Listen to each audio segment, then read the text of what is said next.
रैदास, मीरा जी, कर्माबाई, ये सब शरीर से अमर नहीं है, लेकिन आज हम सब इनका नाम जानते हैं। इन अपने कर्मों से अमर हैं, शरीर से अमर नहीं है। भले मीरा जी का नाम सब लोग जानते हैं। मीरा जी आज से 800 वर्ष पहले आई थी, सब लोग उनका नाम जानते हैं, लेकिन शरीर से तो नहीं। हम सब के बीच में कर्मों से व्यक्ति श्रेष्ठ बनता है, और कर्म जब व्यक्ति के श्रेष्ठ होते हैं तो उसके जाने के बाद लोग रोते हैं उसके लिए कि कबीरा जब हम पैदा हुए,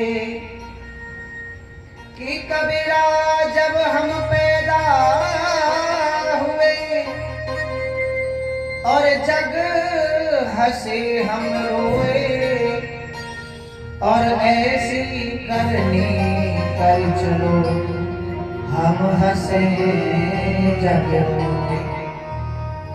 ऐसी करनी कर चलो हम हंसे जग रोए। जब बालक जब पैदा होता है तो संसार के लोग हंसते हैं, बालक रोता है, और जब व्यक्ति श्रेष्ठ कर्म करता है तो संसार उसके लिए रोता है, और व्यक्ति वो हंसता हुआ भगवान के धाम जाता है। बोलो वृंदावन बिहारी लाल की। इस प्रकार से भगवान शंकर ने वरदान दिया। कहते हैं विटका देवी जी के गर्भ में जो बालक जो था ना, वो 12 साल तक रहा गर्भ में। वैसे शिशु माँ के गर्भ में वैसे जो बालक होता है ना, वो 9 महीने तक रहता है, लेकिन सुखदेव जी महाराज ने अपने माया के द्वारा, शक्तियों के द्वारा, तप के द्वारा, साधना के द्वारा शरीर को बड़ा होने ही नहीं दिया। माँ के गर्भ में छोटे ही बन करके बैठे हैं और भगवान का भजन कर रहे हैं। लेकिन माँ के गर्भ में सुख नहीं मिलता, मनुष्य को दुख ही दुख मिलता है। गर्भ में जितना दुख मिलता है ना, ऐसा दुख संसार में है ही नहीं। गर्भ में बड़ा दुख मिलता है हमारा। माँ को चटपटा खाती तो बच्चे को लगता, माँ कुछ गर्म खाती पीती है तो बच्चे को कष्ट होता शरीर पर, इसलिए बड़ा दुख होता है हमारा। जितने भी जीव संसार में जब गर्भ में होते हैं तो भगवान से प्रार्थना करते हैं, प्रभु आप हमें गर्भ से बाहर निकालें, जन्म दें, और हम आपका सदैव भजन करेंगे।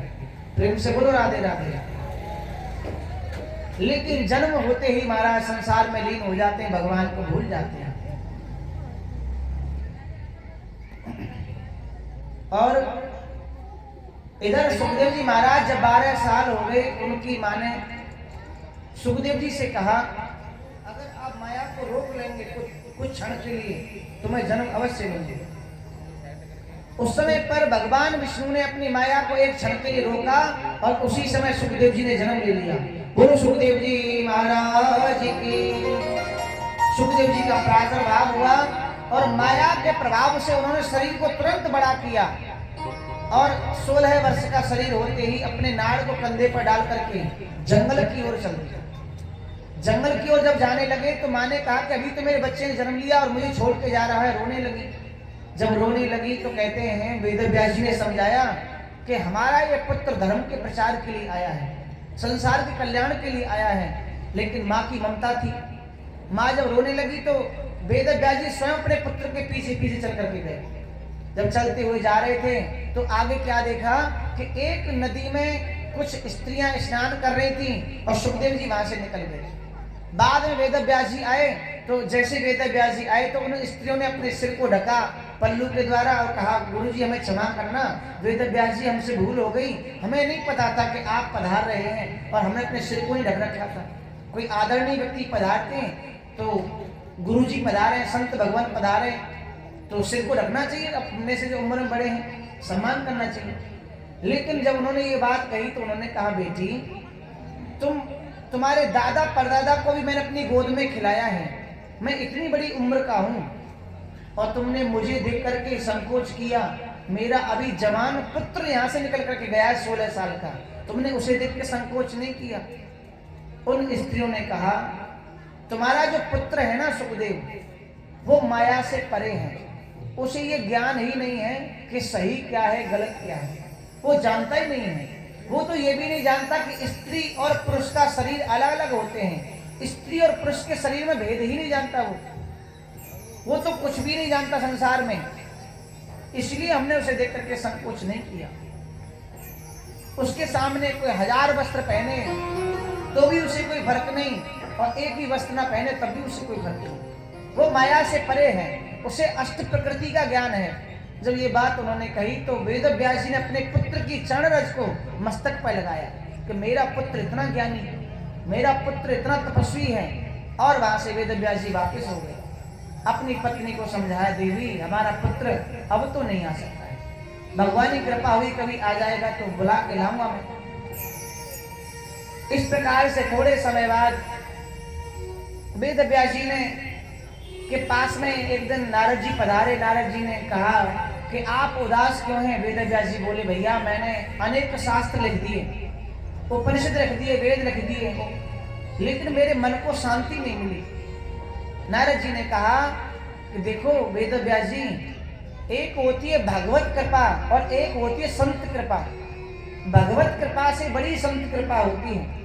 भगवान की, अगर भगवान ने किसी किस्मत में कुछ लिख रखा हो, किसको संतान नहीं होगी, ये दुख पाएगा, कष्ट पाएगा, और संत अगर आके आशीर्वाद दे दें कि सब सुख रहेगा, किसी बात की कोई कमी नहीं रहेगी, तो भगवान के द्वारा जो लिखा गया, जो विधाता के द्वारा जो जीवन लिखा गया है वो मिट जाता है, दुख मिट जाते हैं, सुख आ जाते हैं। और विधाता ने, ब्रह्मा जी ने लिखा हो कि ये स्वर्ग जैसा सुख भोगेगा, और व्यक्ति अगर गलत कर्म कर रहा है, किसी अपने से बड़ों का अपमान कर रहा है, अपने से ज्ञानी लोगों का अपमान कर रहा है, तो एक दिन उसके जो सुख जैसी जो दुनिया है वो दुख में बदल जाती है।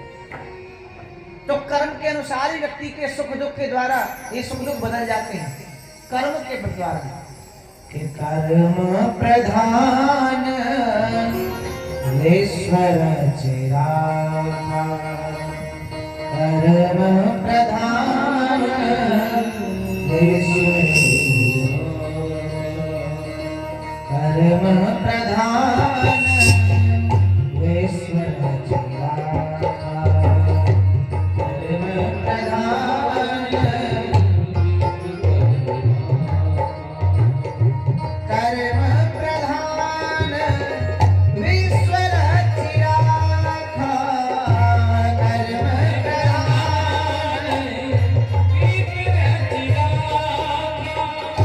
कर्म प्रधान ईश्वर चिरागा, कर्म प्रधान,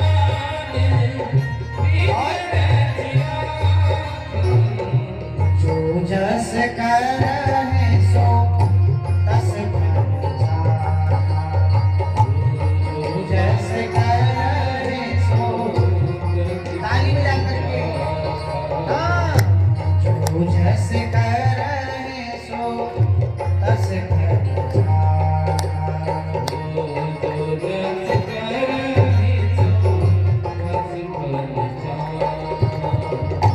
मंगल भवन अमंगल हारी, मंगल भवन अमंगल हारी, मंगल भवन अमंगल हारी, मंगल भवन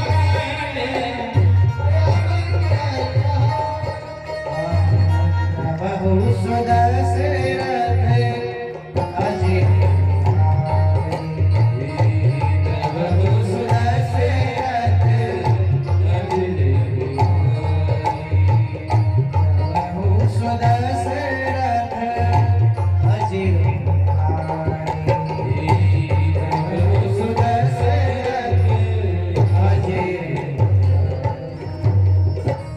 बोलो वृंदावन बिहारी लाल की जय। कर्म प्रधान विश्वर चिराखा, जो जस करहि सो तस फल चाखा।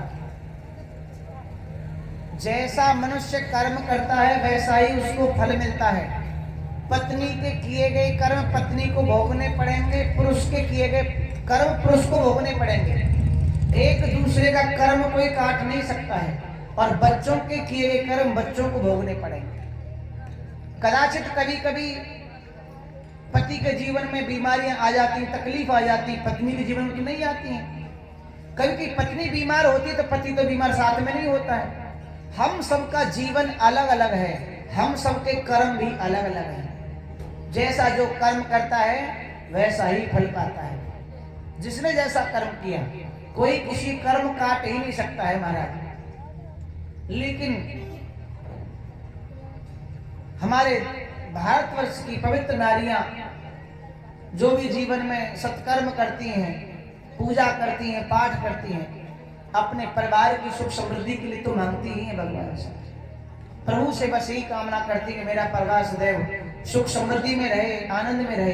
देखो एक बात तुमको मैं बताऊं, कभी भी कोई पूजा पाठ की जाए, कभी भी कोई धर्म कार्य की जाए, कभी भागवत कथा करवाई जाए, तो मनुष्य को ये विचार करना चाहिए कि इसलिए नहीं करवाना चाहिए कि धन मिल जाए हमें, इसलिए नहीं करवाना चाहिए, बल्कि इसलिए करवाना चाहिए कि हमारे द्वारा कराए गए अनुष्ठान से हमारा कल्याण होगा।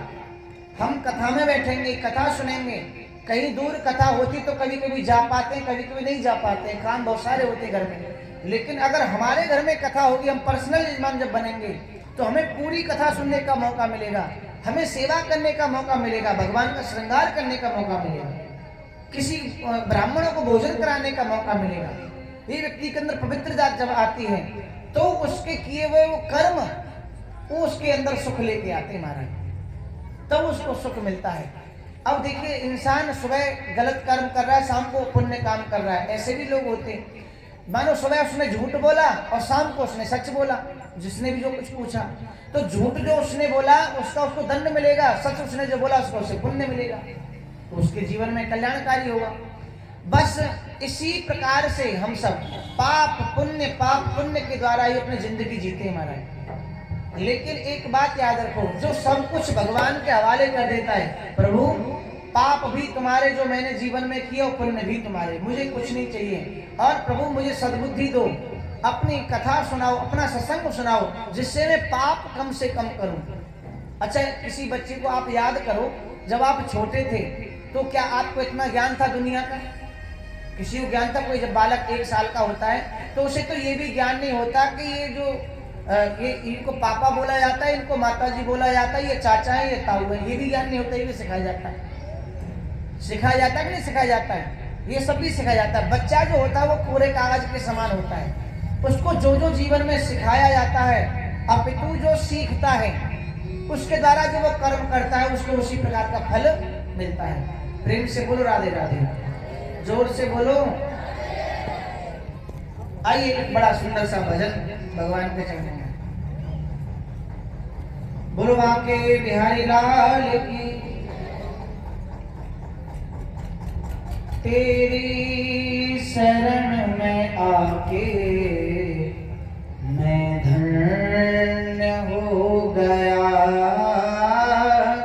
सभी गाएं मेरे साथ में। तेरी शरण में आके मैं धन्य हो गया, तेरी शरण में आके मैं धन्य हो गया। बजाओ। तेरी शरण में आके मैं धन्य हो गया, तेरी शरण में आके मैं धन्य हो गया, तेरी शरण में आके मैं धन्य हो गया।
से आप करना कभी न दूर प्रभु, चरणों से आप, चरणों के ही सहारे, चरणों के ही सहारे हो अब पार हो गया, तेरी शरण में आगे हो गया,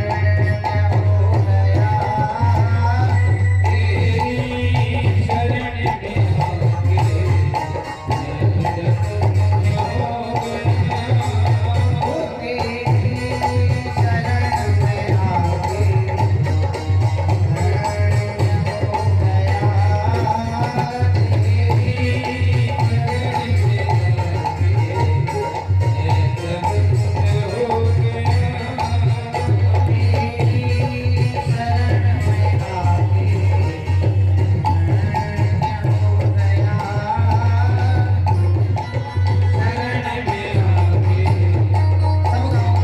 हो, तेरी शरण में आगे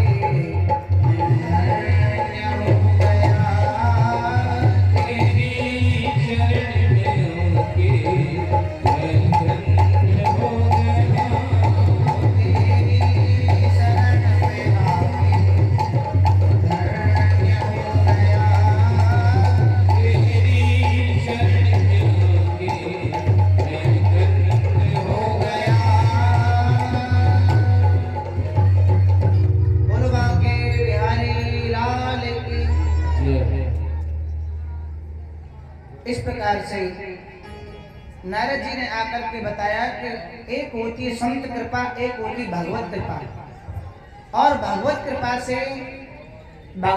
से जो किस्मत में लिखा हो वो हट सकता है, और संत की कृपा जैसे मनुष्य पर हो जाए तो उसका जीवन बदल सकता है। उन्होंने कहा मैं नारद जी को समझा नहीं, तो नारद जी ने अपने पिछले जन्म की कथा बताई उनको कि पिछले जन्म में मैं दासी का पुत्र था, और दासी का पुत्र होने के बाद भी भगवान ने ऐसी कृपा करी मेरे ऊपर कि संतों को मुझसे मिलाया, और संतों ने मेरा नाम रामदास रखा, और संतों ने बड़ा स्नेह और प्रेम दिया। और पिछले जन्म में मैंने इतनी सेवा करी, भगवान का इतना नाम लिया, कीर्तन गाया भगवान का, तो भगवान का जब मैं कीर्तन गा रहा था तभी प्रलय हो गया, पूरी पृथ्वी पर जल ही जल हो गया, जितने भी घर थे, जितने भी नदियां पहाड़ सब डूब गए, जल ही जल जब हो गया, जब सब नष्ट हो गया, तो उस समय पर नारायण भगवान ने स्वयं मुझे मेरे अपने हाथों से उठाया और अपने सीने से लगाया। इतना प्रेम दिया नारायण भगवान ने उनका जब मैंने नाम लिया तो।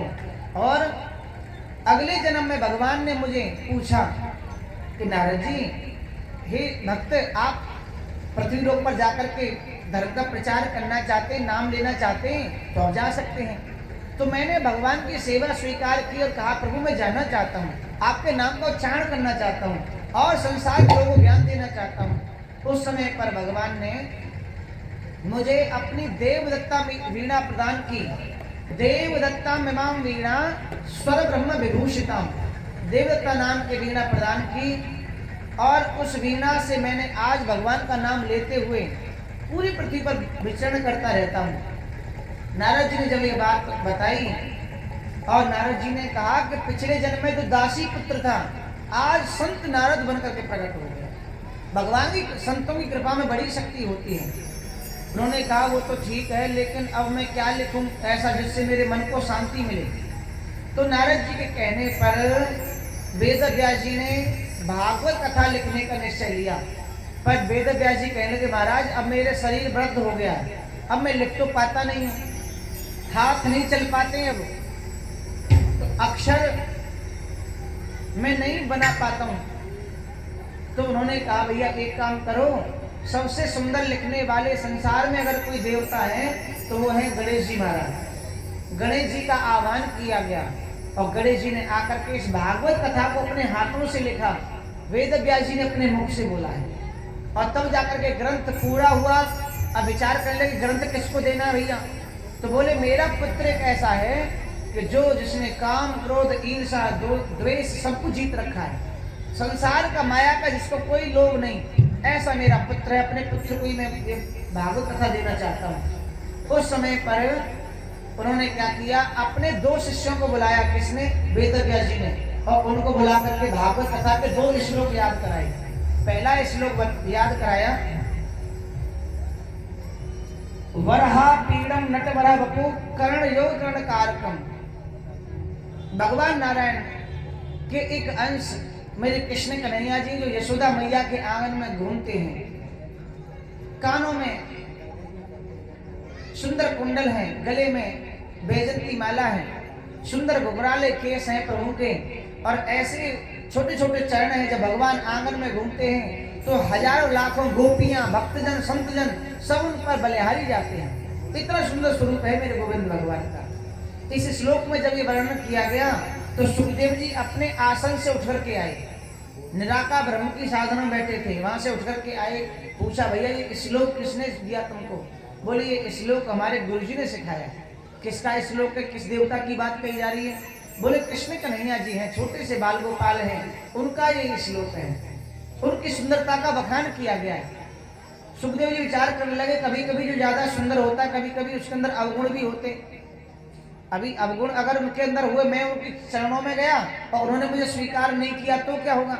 मैं तो सब कुछ छोड़ करके उनके चरणों में जाके बैठूंगा, कृष्ण के चरणों में, और उन्होंने मुझे स्वीकार नहीं किया तो क्या होगा? अवगुण अगर उनके अंदर हुए तो कहते हैं दूसरा श्लोक बोला गया, अहो बकीयम स्तन कालकूटम जिघांसयाय यदाप्रसाद्वी। एक पूतना नाम की राक्षसी उस बच्चे को जब जहर पिलाने के लिए आई तो उस बच्चे ने इतनी कृपा की, उन कन्हैया जी ने इतनी कृपा की, उतना उनका हृदय इतना पवित्र है कि जो मारने के लिए जो राक्षसी आई थी उसको अपना वैकुंठ धाम दिया।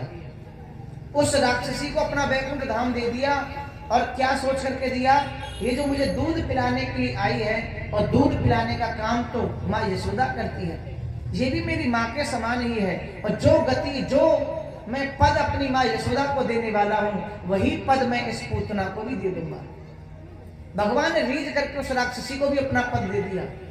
सुखदेव जी ने विचार किया, जो मारने के लिए आई थी, जब उसको अपना पद दे दिया, अपना वैकुंठ दे दिया, तो मैंने तो किसी का गलत भी नहीं किया, मरा भी नहीं किसी को, मैं तो किसी का बुरा भी नहीं कर रहा हूं, तो मुझे तो अपने शरण में लेकर के वो जरूर मेरे पर कृपा करेंगे।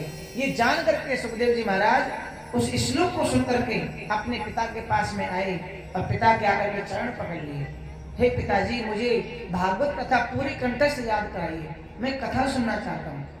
उनके पिता ने भागवत कथा उनको सुनाई है, और कथा सुनकर के वेद व्यास जी के द्वारा वेद व्यास जी ने अपने उस पुत्र को ज्ञान जो इसने लिया है, ये इसके अंदर हृदय में विराजमान हुआ है कि नहीं हुआ है, या फिर सुन करके इसने एक कान से सुना, दूसरे कान से इस कथा को निकाल दिया। ये जानने के लिए, उसकी परीक्षा लेने के लिए जनक जी महाराज के पास भेजा। जनक जी के यहाँ उनकी परीक्षा ली गई, काम की, क्रोध की, माया की परीक्षा जब उनकी ली गई कि माया के कितने अधीन हैं, तो सुखदेव जी उस परीक्षा में जीत जाते हैं, उत्तीर्ण हो जाते हैं। और वहां से जब लौट करके आए, अपने पिता के चरण छुए और जाकर के दोबारा समाधि में बैठे। पहले बैठे थे निराकार ब्रह्म की समाधि में, और अब जाकर के किन की समाधि बैठे? मेरे बांके बिहारी जी की समाधि में, उनके चरणों में जाकर के लीन हो गया। और इधर कहते हैं कौरव पांडवों का जब युद्ध चल रहा था तो कौरव हार जाते हैं और पांडव विजय हो जाते हैं। प्रेम से बोलो राधे राधे। जब पांडव विजय हो गए तो कौरवों के बीच में एक जो दुर्योधन है वो पड़ा हुआ है महाराज। जंघा को भीम ने तोड़ दिया है। जब जंघा को भीम ने तोड़ दिया तो करा रहा है, रणभूमि में पड़ा हुआ कुरुक्षेत्र में। उस समय पर वहां पर उसका मित्र आया अश्वत्थामा। अश्वत्थामा ने कहा, अरे मित्र, अगर तू मुझे सेनापति बना देता ना तो मैं पांडवों को मार देता और तुम्हें विजयी बना देता, तुमने मुझे नहीं जीतने दिया। दुर्योधन ने उसी समय अपने रक्त से उसका तिलक किया, कहा कि ले, मैंने आज से तुझे सेनापति बना दिया, जा पांडवों को मार करके आ। अश्वत्थामा पद के अहंकार में आज पांडवों को मारने चल दिया। पर कहते हैं जा को राखे साइया मार सके न को, बाल न बाको है सके जग, चाहे जग बैरी हो। पूरा संसार उसका बैरी हो जाए, दुश्मन हो जाए, पर जिस पर भगवान की कृपा हो उसका कोई कुछ भी नहीं बिगाड़ सकता है। प्रेम से बोलो राधे राधे।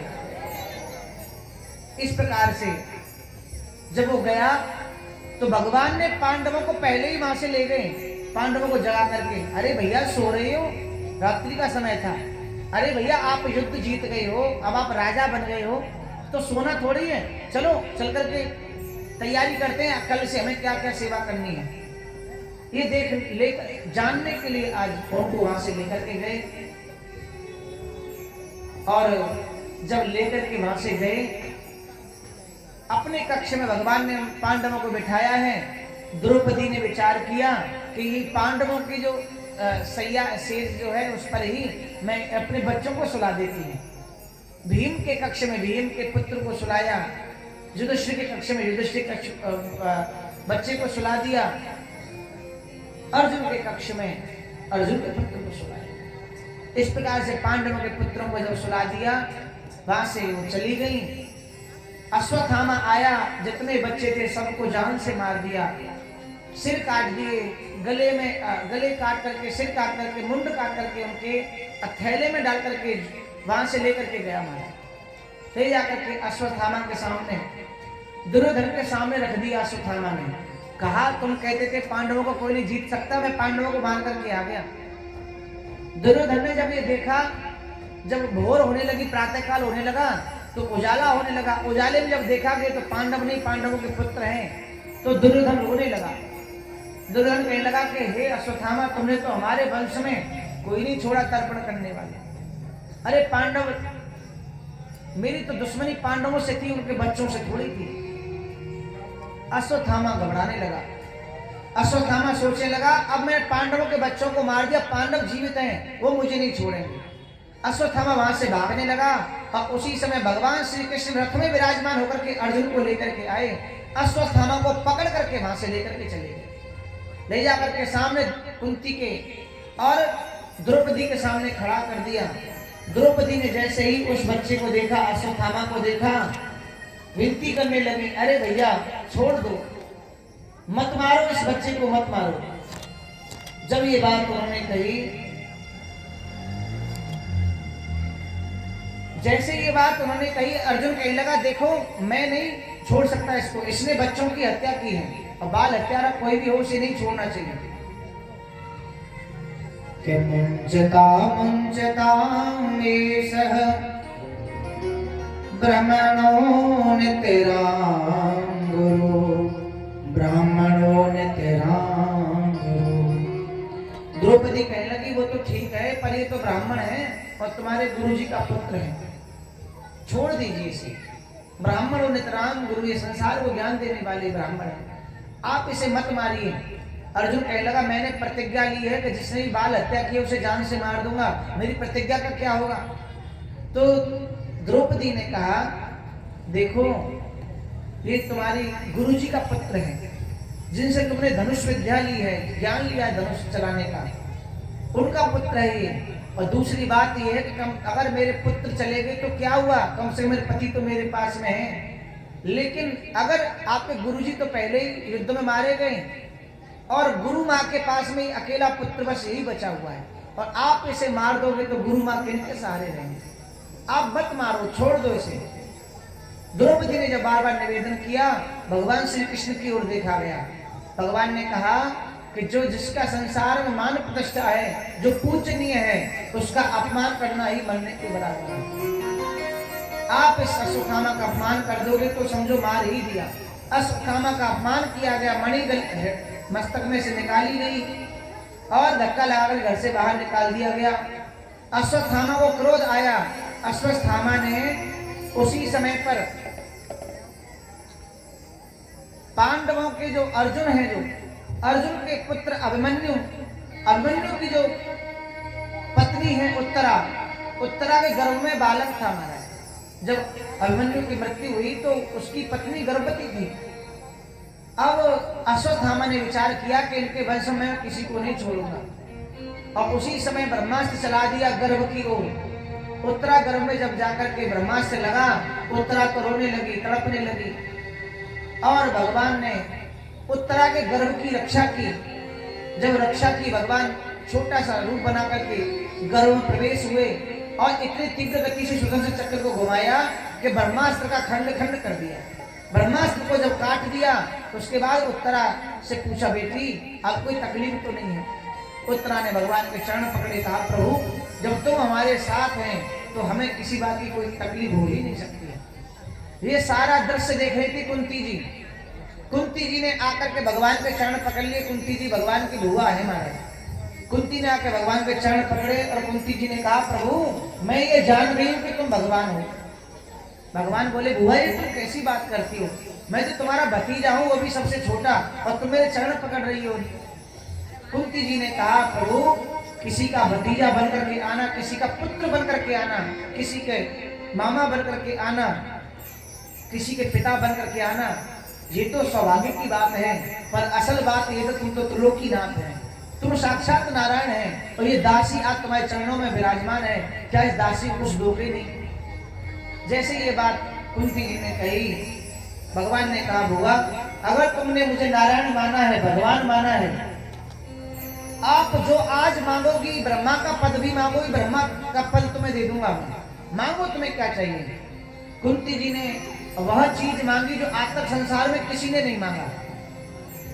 विपदः सन्तु न सस्वदत्रः,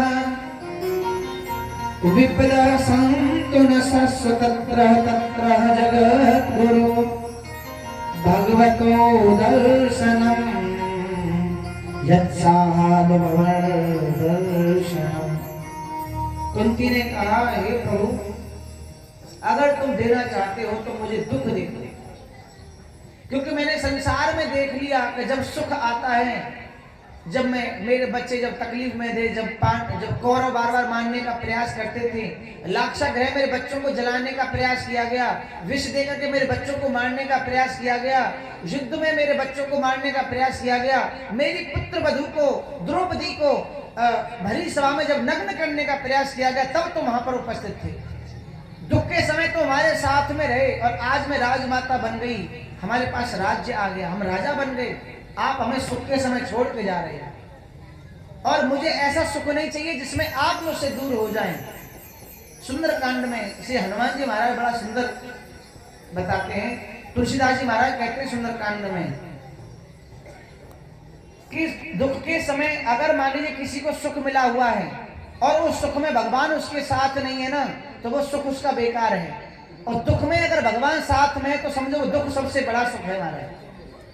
कहे हनुमंत विपत्ति प्रभु सोई, कहे हनुमंत विपत्ति प्रभु सोई, कहे हनुमंत विपत्ति प्रभु सोई, कहे हनुमंत विपत्ति प्रभु सोई, कहे हनुमंत विपत्ति प्रभु सोई, कहे हनुमंत विपत्ति प्रभु सोई, कहे हनुमंत विपत्ति प्रभु सोई, कहे हनुमंत विपत्ति प्रभु सोई। जब तब सुमिरन भजन होई, जब तब सुमिरन भजन होई, जब तब सुमिरन भजन होई, जब तब सुमिरन भजन होई। सुख के माथे सिर पर जो हरि हृदय से जाए, सुख के माथे सिर पर जो हरि हृदय से जाए, ऐसा सुख जिसमें हरि भगवान छोड़ करके चले जाए, ऐसे सुख के माथे सिर पड़े, ऐसे सुख के माथे जो पत्थर पड़े महाराज, ऐसा सुख नहीं चाहिए जब भगवान छोड़ के चले जाए।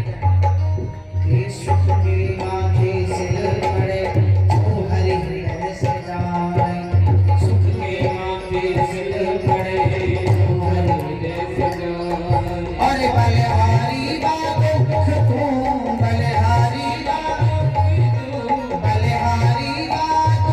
मल्हारी बाबू जो पल पल नाम लेवारे सिया राम जय जय तेरे प्रभु राम जय जय राम जय जय तेरे प्रभु राम जय जय हरे हनुमंत विपत्ति प्रभु सोई हरे हनुमंत विपत्ति प्रभु सोई जब तब सुमिरन भजन होए जब तब सुमिरन भजन होए कहे हनुमंत विपत्ति प्रभु सोई जब तब सुमिरन भजन न हुई। वो सबसे बड़ी विपत्ति है जब भगवान साथ छोड़ करके चले जाएं। कुंती जी ने कहा प्रभु आप छोड़ करके जा रहे हैं, ये सबसे बड़ा दुख यही है, और आप साथ में रहेंगे कब, जब दुख रहेगा तो आप मुझे दुख ही दे। भगवान ने कहा बुआ तुम्हें पता है तुम क्या मांग रही हो? हाँ प्रभु मुझे पता है, मुझे पता है मैं क्या मांग रही हूँ। अरे बुआ संसार के जीव अगर एक लोटा जल भी चढ़ाते हैं तो भी सुख मांगते हैं, थोड़ा सा कहीं कुछ दान कर देंगे तो सोचेंगे भगवान सब कुछ दे दें, मैंने कितना बड़ा दान कर दिया। और बुलवा बुलवा करके उच्चारण करवा करके बड़े बड़े पोस्टर लगवा करके अपने बारे में दिखाते हैं कि हम इतना बड़ा अनुष्ठान करा रहे हैं, इतनी बड़ी कथा करा रहे हैं, इतना हमने दान दिया, लेकिन तुम तब वो सुख मांगते हैं, और लेकिन आपने तो कुछ किया भी नहीं और आप दुख मांग रही हो, आप दुख क्यों मांग रही हो? लेकिन कुंती जी ने कहा देखो प्रभु मैं जानती हूँ, और जब सुख आएगा तो छोड़ के चले जाओगे, और दुख में तो मेरे साथ में रहोगे।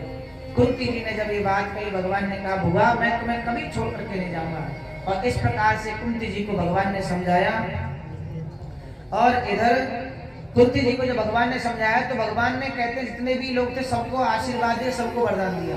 भीम जी ने कहा प्रभु मुझे तो बस एक ही वरदान दे दो कि भगवान आपका नाम लेता रहूं, जब भोजन करूं तब भी आपका नाम लूं। अर्जुन ने कहा प्रभु मैं तुम्हारा शिष्य हूं, भक्त हूं, और तुम मेरे परमात्मा हो, ये भाव मेरे अंदर से कभी निकलना नहीं चाहिए। नकुल सहदेव ने कहा घर का कोई भी कार्य हो, कोई भी कार्य हम करें संसार का, बस आपके चरणों से जुड़े रहें, कभी दूर ना हो।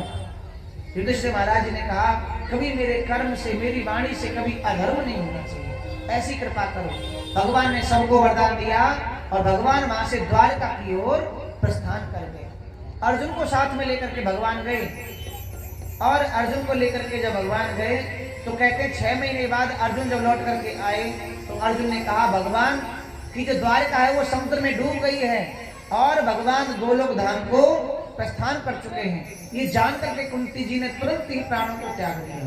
प्रेम से बोलो राधे राधे, जोर से बोलो।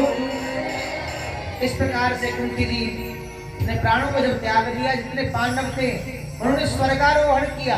स्वर्ग की ओर जब गए तो जो बच्चे ने जन्म लिया था ना, उत्तरा के गर्भ से जो बच्चे ने जन्म लिया था उसका नाम परीक्षित रखा गया।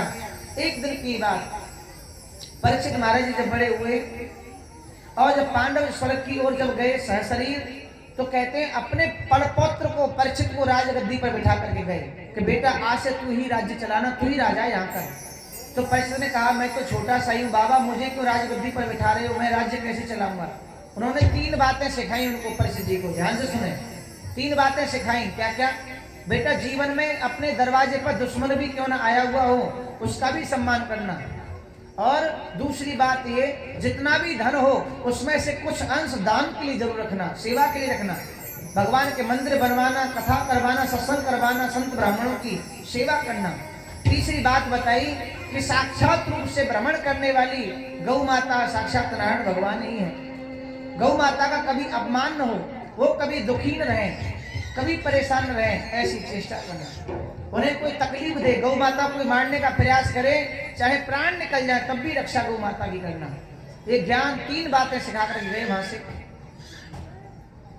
और बच्चे को चुप कर लो थोड़ा सा, बेटा बैठ जाओ, प्रेम से बोलो राधे राधे। 3 बातें बताई उन्होंने, और इस प्रकार से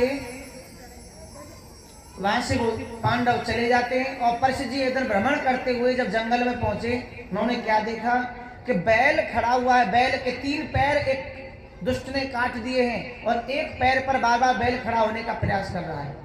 और वहीं पर गौ माता बार बार नेत्रों से आंसू गिर रही हैं, नेत्रों से आंसू गिर रहे हैं और बैल को समझा रही हैं। गौ माता साक्षात पृथ्वी है और बैल साक्षात धर्म है। बैल से कह रही है, देखो भैया अब चिंता न करो, मेरे भगवान जरूर कृपा करेंगे, आप बिल्कुल स्वस्थ हो जाएंगे। ये जब दृश्य परीक्षित महाराज जी ने देखा, सामने निकल करके आए, कहा ये तुम कौन हो और तुम्हारी दशा किसने की? धर्म ने कहा, महाराज मैं किसको दोष दूं, शायद मुझसे कोई भूल हुई होगी जिसके फलस्वरूप मुझे दंड मिला है। नहीं नहीं आप बताओ तो सही, आपके साथ ये क्या हुआ? तो उन्होंने कहा, देखो कली नामक राक्षस, यानी कलियुग प्रारंभ हो रहा है ना, तो कली नामक राक्षस आया, कलियुग आया और उसने मेरे 3 चरणों को काट दिया। कलियुग में 3 चरण कौन कौन से काटे धर्म के? एक तो तपस्या का चरण काट दिया, दूसरा यज्ञ का चरण काट दिया, तीसरा पवित्रता का चरण काट दिया। और इस प्रकार से 3 चरण जब काट दिए तो एक चरण पे बाबा बैल खड़ा होने का प्रयास कर रहा था, धर्म। वो चरण था दान का, सेवा का, सद्भाव का। उस चरण पर बाबा खड़े होने का प्रयास करता है, लेकिन उस चरण को भी काटने के लिए आज कलियुग सामने आया। कलियुग नहीं चाहता कि मेरे युग में कभी धर्म हो, कलियुग तो ये चाहता कि भाई भाई आपस में लड़ें, पति पत्नी दूर हो जाएं, तलाक हो जाएं, बच्चे अपने माता पिता घर से बाहर निकाल दें, कोई पूजा पाठ न करे, कोई भगवान का नाम न ले, कलियुग चाहता है। तो कलियुग ने आकर के उस चरण को जब काटने का प्रयास किया तो राजा प्रकट हो गए और धनुष बाण से आज कलियुग को जब नष्ट करने का प्रयास किया, कलियुग ने हाथ जोड़ लिए, महाराज क्षमा करो, त्राहि माम, मैं तुम्हारे चरणों में हूँ, मुझे क्षमा करो, मैं तुम्हारे अपने प्राणों की भीख मांग रहा हूँ। परीक्षित जी ने कहा, कलियुग तूने धर्म के 3 चरण काट दिए, तूने बैल के 3 पैरों को काट दिया, तेरी हिम्मत कैसे हो गई? और मेरे राज्य में कोई गाय बैल पर अत्याचार करे मैं कदापि होने नहीं दूंगा। धर्म ने चरण पकड़े, कहा महाराज अब कलियुग प्रारंभ हो गया है और कलियुग में तो धर्म नहीं होगा, मैं धर्म तो नहीं हो पाएगा इस युग में। राजा परीक्षित ने कहा, भले ही कलियुग प्रारंभ हो जाए पर मेरे होते हुए तुम अधर्म नहीं फैला सकते हो, मेरे होते हुए तो धर्म ही होना चाहिए। और कलियुग को जब मारने का प्रयास किया तो कलियुग बोला, देखो महाराज मैं चाहता जरूर हूं कि धर्म नहीं होना चाहिए, लेकिन फिर भी कोई धर्म कर लेगा तो उसको लाभ होना फल मिलेगा। कलियुग ने कहा, कलियुग केवल नाम आधारा, सुमिर सुमिर नर उतरहेगा। मेरे युग का ये सबसे बढ़िया फल ये है कि सतयुग में जो 1 लाख वर्ष करने से तपस्या जो मिलती है, तपस्या से जो फल मिलता है ना, सतयुग में 1 लाख वर्ष की तपस्या करने से, वो इस कलयुग में 1 घंटा भजन करने से फल मिल जाता है। इतना फल है इस कलयुग में भगवान का नाम लेने का। और जो सतयुग में करोड़ों का दान करते हैं, करोड़ों हीरों का दान जो करते हैं, सोने का महल बना करके जो दान करते हैं, और कलयुग में उसके बदले अगर मनुष्य अपनी श्रद्धा भाव से, अपने मेहनत की कमाई में से कुछ भी दान कर दे, कुछ भी सेवा कर दे, वही उसको अनंत गुना फल देता है। इस प्रकार जब ये बातें बताई, बड़े प्रसन्न हुए, कहा कोई बात नहीं। कलियुग को 4 स्थान दिए, दूतम पानम स्त्रिय सोनाम यत्र धर्मान चतुर्विध, 4 स्थान दिए। ध्यान से सुनो मैया। पहला स्थान जुए में वास होगा, जहां पर जुआ खेला जाएगा वहां कलियुग रहेगा, उस व्यक्ति का घर बर्बाद हो जाएगा जो जुआ खेलता है। ध्यान से सुने, बातें कोई ना करें। दूसरा क्या दिया? पानम, मदरा पान में कलियुग का वास होगा। तीसरा स्थान जहां पर छल कपट होता है वहां पर कलियुग वास करेगा। चौथा, जहां पर पराई स्त्री का गमन होता है, जहां पर लोग व्यभिचारी रहते हैं, जहां पर लोग अपनी पत्नी को धोखा देकर के दूसरी पत्नी के साथ संसर्ग करते हैं, वहां पर कलियुग वास करता है। और जो पत्नी अपने बच्चों, अपने पति को धोखा देकर के किसी और का शरीर स्पर्श करती, वहां पर भी कलियुग वास करता है। जहां पर व्यभिचारी लोग रहते हो, जहां पर दुराचारी लोग रहते हो, जो धर्म को न समझने वाले हो, वहां पर कलियुग वास करता है। ये 4 स्थान दिए महाराज। कलियुग ने जब अपनी महानता बताई कि मेरे युग में कुछ अच्छाइयां भी हैं महाराज, तो कलियुग को एक वास और दिया कि स्वर्ण में, सोने में वास होगा। जब सोने में वास दे दिया तो कलियुग ने क्या देखा कि राजा परीक्षित के सिर पे जो मुकुट है वो सोने का है। और वो सोने का मुकुट कहां से मिला है? जरासंध को मार करके उनके पांडव दादा जो थे भैया जरासंध को मार करके उनके दादा जो थे, आवाज तो कम करो, इतनी तेज बजाओगे। जरासंध को मार करके उनके जो दादा जो थे, जब वहां से आए तो उसका मुकुट लेकर के आए और जरासंध ने वो मुकुट चोरी करके लूटपाट करके राजाओं को मार करके तब उन्होंने वो बनाया था। उस मुकुट को आज राजा परीक्षित ने पहन रखा था, तो उसी समय कलयुग उनके मुकुट में जाकर के विराजमान हो गया। जैसे ही कलयुग मुकुट में गया और राजा परीक्षित ने उसी समय बुद्धि विपरीत हो गई। राजा परीक्षित शिकार खेलने के लिए जंगल में चले गए, प्यास लगी और प्यास लगने पर राजा परीक्षित ने पानी पीने के लिए एक श्रमिक मुनि के आश्रम में गए, पर वहां पर तो जल नहीं मिला। जब जल नहीं मिला तो आवाज लगाने लगे। उस समय श्रमिक मुनि ध्यान में बैठे हुए थे, जल मांगा, श्रमिक मुनि ध्यान में थे, नहीं सुना। परीक्षित को क्रोध आया, राजा ने उस समय सर्प उठाया, मरा हुआ राजा और संत के गले में डाल दिया। जब गले में सर्प डाल दिया, सर्प डालने से उसी समय पर उनके पुत्र को पता चल गया कि मेरे पिता का अपमान कर दिया। उनका पुत्र जल में स्नान कर रहा था, कौस्तकी नदी में जब स्नान कर रहा था, उनके पुत्र का नाम था श्रृंगी ऋषि। श्रृंगी ऋषि ने अपने पिता का अपमान देखा तो जल लेकर के श्राप दे दिया कि जिस भी राजा ने मेरे पिता का अपमान किया है उसकी आज से 7वें दिन तक्षक नाग के डसने से मृत्यु हो जाएगी। ये श्राप जब दे दिया, वहां से लौट करके पुत्र आया, अपने पिता के गले में से उस मरा हुआ सर्प निकाला। पिता के जब नेत्र खुले तो पूरा वृतांत बता दिया। पिता ने कहा, बेटा जिसके बारे में तुम नहीं जानते हो उसको तुम्हें श्राप नहीं देना चाहिए। पिताजी, मैंने श्राप जो है और उसको दिया है जिसने तुम्हारा अपमान किया है। जो संतों का अपमान करेगा उसे जीवित रहने का कोई अधिकार नहीं। हाँ पुत्र, मैं मानता हूँ इस बात को, लेकिन हो सकता है वो राजा अच्छा राजा हो, कोई धर्मात्मा राजा हो, और तुमने मृत्यु का दंड दे दिया। संत ने जब ध्यान लगा करके देखा तो पाया वो तो राजा परीक्षित हैं। अपने पुत्र को ही डांटने लगे, बेटा राजा परीक्षित जैसा अब दोबारा राजा धरती पर नहीं आएगा। तुमने बड़ी गलती करी, उनको मृत्युदंड का श्राप दे दिया। अब श्रृंगी ऋषि रोने लगे। भगवान संत ने उस समय पर क्या किया, अपने गौरमुख नामक शिष्य को बुलाया और राजा के यहाँ पर भेजा। राजा के यहाँ भेज करके राजा को सूचना दिलवाई कि राजन, आज से 7वें दिन तक्षक नाग आएगा, तुम्हारा दंशन कर लेगा और तुम्हारी मृत्यु हो जाएगी। आप अपना कल्याण का मार्ग ढूंढ लीजिए। राजा ने उसी समय, रात्रि के समय ही 12 बजे, उसी समय अपने पुत्र जन्मेजय को बुलाया, राजगद्दी पर बिठाया, तिलक कर दिया कि बेटा आज से राजा तू है और मैं घर छोड़ के जा रहा हूँ। राजा उसी समय संतों के पास गए, चरणों में बैठ गए। हे संत भगवान, जिसकी मृत्यु 7वें दिन हो उस व्यक्ति को क्या करना चाहिए? ये नहीं पूछा कि मेरी मृत्यु 7वें दिन है, मुझे क्या करना चाहिए, पूछा कि जिसकी भी मृत्यु 7वें दिन हो उसे क्या करना चाहिए। और माताओं, बहनों, भाई बंधु, हम सबका जीवन 7 ही दिन का है। न जाने कौन से दिन, मंगल का दिन हो, सोमवार का दिन हो, शुक्रवार का दिन हो, शनिवार का दिन हो, कौन सा ऐसा दिन आए जिस दिन हमारी मृत्यु हो सकती है। तो इसीलिए 7 दिन का जीवन है। 7 ही हमारे शरीर में चक्र होते हैं, सप्त चक्र होते हैं। 7 ही हमारे शरीर में जोड़ होते हैं, सप्त ग्रंथियां होती हैं। और 7 दिन की भागवत कथा होती है। एक दिन की कथा हमें एक दिन पवित्र करती है, दूसरे दिन की कथा दूसरे दिन पवित्र करती है। इस प्रकार से 7 दिन को पवित्र करने के लिए 7 दिन की भागवत कथा बनाई गई है, जिसके द्वारा भक्ति, ज्ञान, वैराग्य व्यक्ति के अंदर प्रवेश कर जाता है, व्यक्ति अपना कल्याण कर लेता है। और इस प्रकार से परीक्षित महाराज जी के सामने उसी समय पर वहां पर सुखदेव जी महाराज का प्रादुर्भाव हो गया।